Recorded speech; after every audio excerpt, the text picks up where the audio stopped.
రాష్ట్ర chairman AP సమగ్ర శిక్ష contract out sourcing employees federation రాష్ట్ర కమిటీ.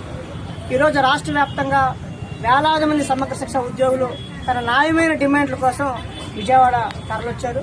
ప్రధానంగా ఈ ప్రభుత్వం మన పార్లమెంట్ అసెంబ్లీలో ప్రకటన చేస్తూ కొన్ని రాష్ట్రాల కంటే లేదా సౌత్ రాష్ట్రాల కంటే ఎక్కువ జీతాలు ఇస్తామని చెప్తా ఉంది. అంటే ఈ తక్కువ జీతాలు, అరకరు జీతాలు కూడా పెద్ద జీతాలని చెప్పి మంత్రి గారు స్వయంగా ప్రకటించడాన్ని మొత్తం ఉద్యోగులు జీర్ణించుకోలేకపోతున్నారు, బాధపడుతున్నారు, ఆవేదన చెందుతున్నారు. కాబట్టి మా ఆవేదన తెలియజేయడం కోసమే ఈరోజు చెలో విజయవాడ కార్యక్రమంతో ఇక్కడికి వచ్చాం.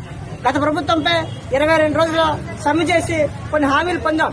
మరి హామీలు అమలు చేయాలని చెప్పి రాష్ట్ర ప్రభుత్వానికి విజ్ఞప్తి చేయడానికి కోసం ఈరోజు వచ్చాం. ఎన్నికల కంటే ముందు ఈ గవర్నమెంట్ మినిమం టైమ్స్ కి అమలు చేస్తామని, సమాన పనికి సమాన వేతనం ఇస్తామని, రెగ్యులేషన్ చేస్తామని చెప్పి హామీ ఇచ్చారు. ఎక్కడ పడితే అక్కడ కూటమి నాయకులు మా టెంటల దగ్గరికి వచ్చి మరి ఆ హామీలను ఏమయ్యావని చెప్పి మేము అడగడం కోసం వచ్చాం.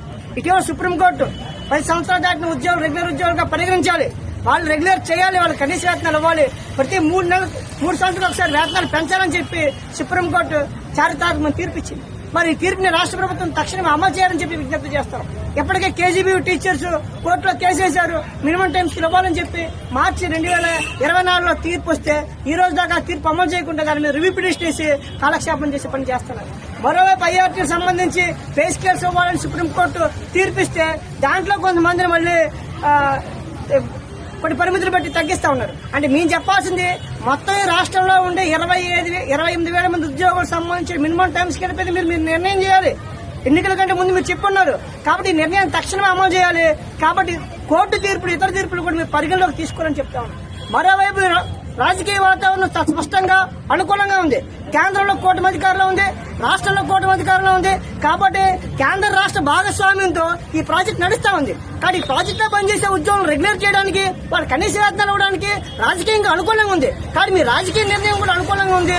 ఇక మీ ప్రజలు కూడా మీకు పెద్ద ఎత్తున మద్దతు ఇచ్చారు. కాబట్టి అవకాశాన్ని ఉపయోగించుకుని ఇక్కడ పనిచేస్తున్న అనేక మంది ఉద్యోగులకు రెగ్యులర్ చేయాలని, కనీస వేతనాలు ఇవ్వాలని చెప్పి మీ ద్వారా రాష్ట్ర ప్రభుత్వానికి విజ్ఞప్తి చేస్తున్నాం.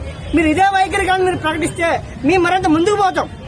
మొత్తం ఉద్యోగులు, వాళ్ళ కుటుంబ సభ్యులు మొత్తం సమీకరించి పోరాడి ప్రభుత్వంతో తాడోపేడో తేల్చుకుంటాం. అవసరమైతే మే నెలలో మంత్రి గారి ఇళ్లని కుటుంబ సభ్యులతో సహా లక్షలాది మంది ముట్టడిస్తామని చెప్పి మీ ద్వారా ఈ ప్రభుత్వాన్ని హెచ్చరిస్తాం.